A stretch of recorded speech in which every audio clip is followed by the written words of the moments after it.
Shalom, hari ini kita akan renungkan kitab Ibrani pasal 9. Teksnya ayat 15 sampai 28. Dan sudah dibagi dua paragraf. Paragraf yang pertama ayat 15 sampai 22. Suatu wasiat barulah sah pada waktu pembuat wasiat itu telah mati. Maka perjanjian yang pertama tidak disahkan tanpa darah. Paragraf yang kedua ayat 23 sampai 28. Yesus hanya satu kali saja menyatakan dirinya pada zaman akhir untuk menghapuskan dosa oleh kurbannya. Kesimpulannya, Yesus pengantara dari suatu perjanjian yang baru telah mati untuk menebus pelanggaran-pelanggaran yang telah dilakukan selama perjanjian yang pertama. Sama seperti wasiat berlaku, pembuat wasiat itu telah mati.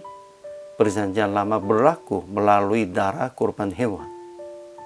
Ketika mengambil darah anak lembu dan darah domba jantan serta air dan bulu merah dan hisop, lalu memerciki kitab itu sendiri dan seluruh umat, mereka disucikan. Tetapi kita disucikan oleh darah Yesus satu kali saja, mengorbankan dirinya. Kemudian menghapuskan dosa kita oleh darahnya. Ia akan menyatakan dirinya sekali lagi untuk menganugerahkan keselamatan kepada mereka yang menantikan Dia. Ajaran tentang Allah. Pertama, Yesus adalah pengantara dari suatu perjanjian yang baru.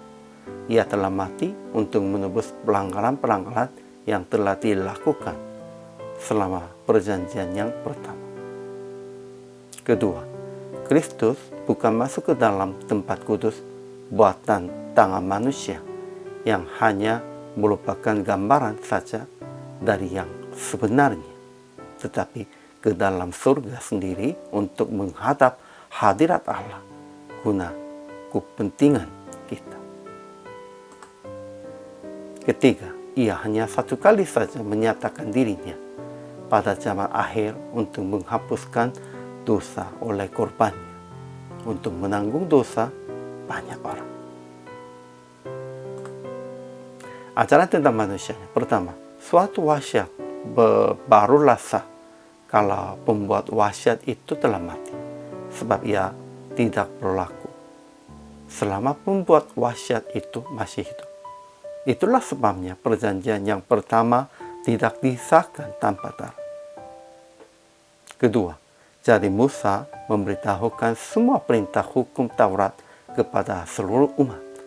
Ia mengambil darah anak lembu dan darah domba jantan, lalu memerciki kitab itu sendiri dan seluruh umat, sambil berkata, inilah darah perjanjian yang ditetapkan Allah bagi kamu.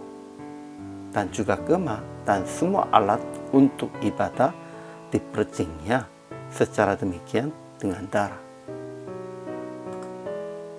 Ketiga, manusia ditetapkan untuk mati hanya satu kali saja, dan sesudah itu dihakimi.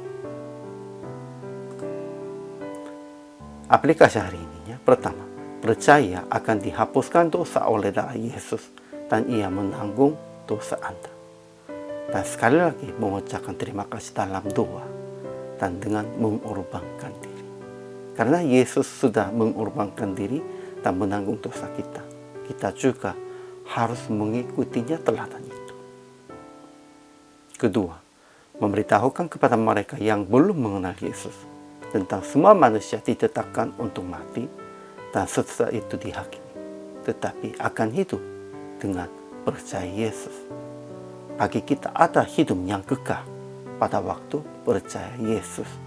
Itu sudah menebus kita dengan darahnya.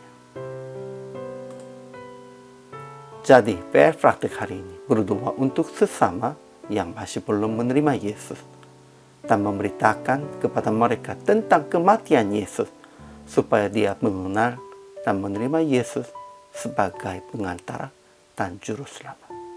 Kita juga harus percaya itu dan harus memberitakan kepada mereka juga. Karena kita juga percaya demikian itu, supaya mereka juga diselamatkan dengan percaya demikian itu. Inilah tanggung jawab semua hamba Tuhan dan orang percaya. Hari ini juga selama melayani, Tuhan Yesus memberkati.